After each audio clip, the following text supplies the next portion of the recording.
हम सभी आत्माएं अपनी गलती के कारण इस काल के जाल में फंस गए। ये काल कौन है?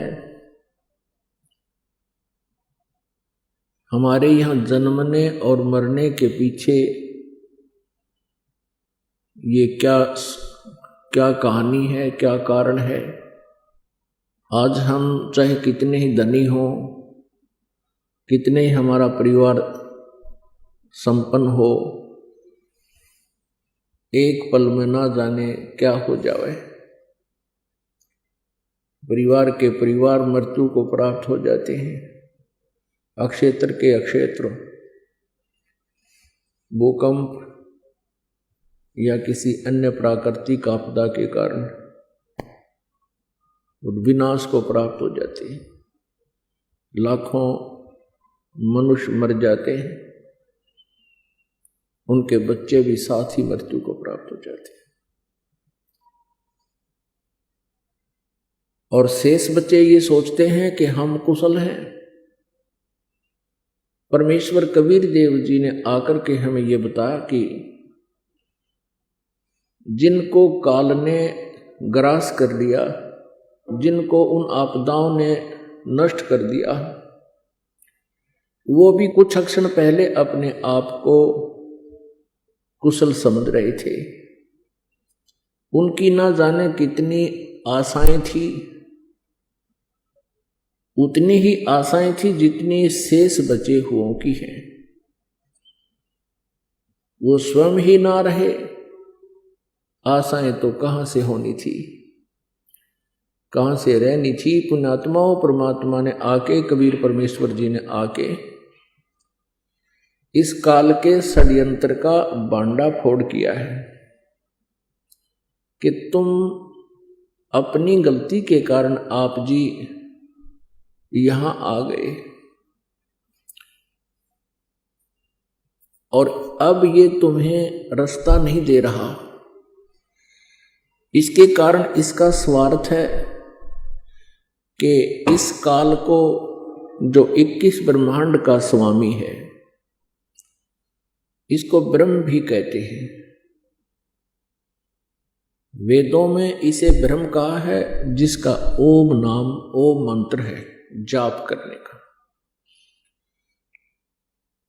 ये 21 ब्रह्मांड का स्वामी है, प्रभु है, मालिक है। इसको ब्रह्म कहते हैं, इसको काल भी कहते हैं। ये स्वयं भी श्रीमद् भगवत गीता अध्याय नंबर 11 के श्लोक नंबर 32 में कहता है कि अर्जुन, मैं बढ़ा हुआ काल हूं, और अब इन सभी लोगों को नाश करने के लिए प्रवृत्त हुआ हूं।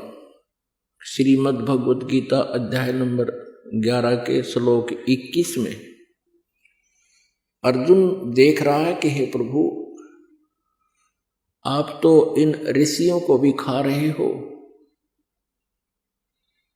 आपके सामने ये सिद्धों के समुदाय देवताओं के पूरे ग्रुप आपके सामने करबद्ध खड़े हैं और मंगल कामना कर रहे हैं, वेदों के स्तोत्रों से आपकी स्तुति कर रहे हैं और आपसे भीख मांग रहे हैं अपने जीवन की, अर्थात मंगल कामना कर रहे हैं। आप उनको भी खा रहे हो। तब 11वें अध्याय के 32वें श्लोक में ये काल कहता है, जो श्री ब्रह्मा, श्री विष्णु, श्री शिव जी के पिताजी हैं, ये काल कहता है कि मैं काल हूं अर्जुन, मैं काल हूं, और इन सभी लोगों को, इन सभी सेनाओं को, इनका नाश करने के लिए अब मैं प्रवृत्त हुआ हूं। अर्जुन देख रहा है कि कुछ देवता, कुछ व्यक्ति आपकी जाड़ों में लटक रहे हैं, कुछ आपके मुंह में समा चुके हैं। ये काल कौन है? श्री कृष्ण काल नहीं थे। श्री कृष्ण जी ने पहले कभी अपने आप को काल नहीं कहा। श्री कृष्ण जी ने उस गीता के ज्ञान के उपरांत यानी महाभारत के युद्ध के उपरांत अपने आप को कभी काल नहीं कहा, क्योंकि ये काल नहीं थे, ये सतोगुण भगवान विष्णु अवतार थे। और विष्णु जी इतने शांति प्रिय सतोगुण युक्त हैं कि एक बार भृगु ऋषि जी ने भगवान विष्णु जी के सीने में लात मार दी थी। भगवान श्री विष्णु अर्थात श्री कृष्ण जी सतोगुण ने कहा था कि हे ऋषिवर, मेरा सीना वज्र जैसा सख्त है, आपके कोमल पैर को चोट तो नहीं आई। क्या वो महापुरुष जो इतना शांति प्रिय और इतना दयालु है, क्या वो काल हो सकता है? क्या वो अपने आप को काल कह सकता है?